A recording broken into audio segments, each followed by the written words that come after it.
convinced that there was no way to live a completely happy life. And if I couldn't live happy, I didn't want to live at all. It began with a divorce, a broken home. And I believe that through that, my mentality began to form and began to develop a sense of rejection because I didn't understand. I was a small child and didn't understand adult things. And so I felt the breakup was all about me. That sense of rejection just really grew. I began to perceive myself as a burden to other people. And so I would take little bitty comments that were relatively insignificant. I would make it into a really big deal.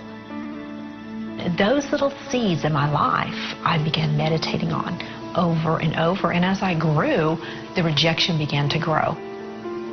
What is wrong with me? And so I believe that the only answer for me was to end my life. I walked to my mother's room thinking I don't want anyone to see me because I'm so determined to end my life, to end the void, to end the suffering, to end the loneliness, that nothing was going to stop me. I began crying out and I began screaming out to God, God, forgive me. And the gun went off.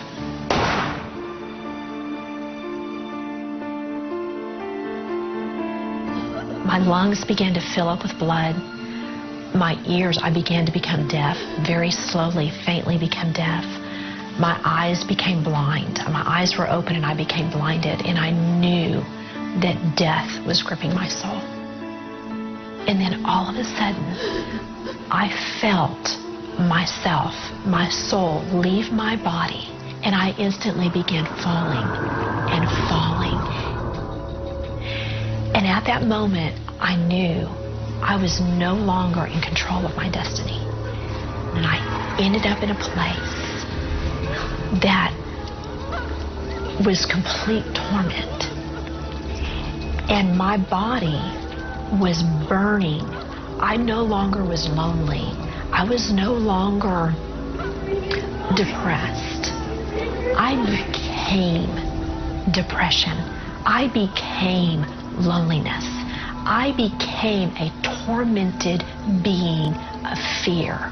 And as I began looking out and I saw all of these other people and everybody was screaming in pain, the mutual thing that everyone shared there was their desire to scream out to everybody on earth, do not come here. Acknowledge that life is about Jesus Christ. Eternity is real, and hell is real, and heaven is real, and how you live your life will determine where you go. And everybody cried out that their loved ones would hear the truth. I saw the hand of God literally come down, and at that moment I knew that he was coming for me, and his hand picked me up. And instantaneously, I was no longer a being of tormented sin. I now was a being cleansed, and God took me over the heavens. It was beyond peaceful and gorgeous and magnificent. However, I was not allowed to stay. And I was certainly not allowed to see anything specific. But I was able to feel his presence in his entirety. I was able to feel perfect serenity. I was able to feel joy for the first time, complete, whole joy. And this hand just began to bring me back into the universe. And I saw myself coming back to my home and went through the ceiling, and the hand just went and placed me gently back into my physical body. And he went up, and I opened my eyes, and I saw him go up. And instantly, I knew at that moment, God loved me. I called out on his name, and I asked for him to forgive me, and he did. And at that moment, I was given a spiritual strength that I had never known. I was given joy that I had never had. I was given peace that I knew would take me through what I was about to face. The bullet had missed my heart by less than 1/4 of an inch. I mean, just by millimeters there, and had explained that, the pressure of a .38 caliber gun should have exploded my heart.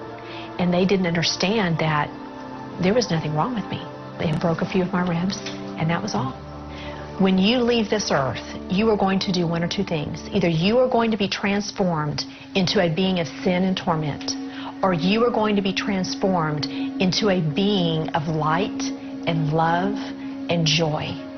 And it is a personal responsibility who and what you are going to be transformed into. And I had to learn how to take on the responsibility and quit blaming others for my mental and emotional condition. Now I'm full of joy. Now I am full of peace. I am who God says I am.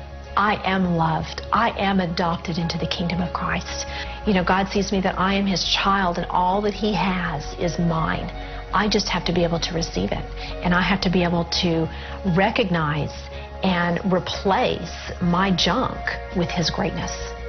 As long as I stand on the promises of God and I allow His presence in my life, I can conquer anything, and I can go through my problems with peaceful sleep.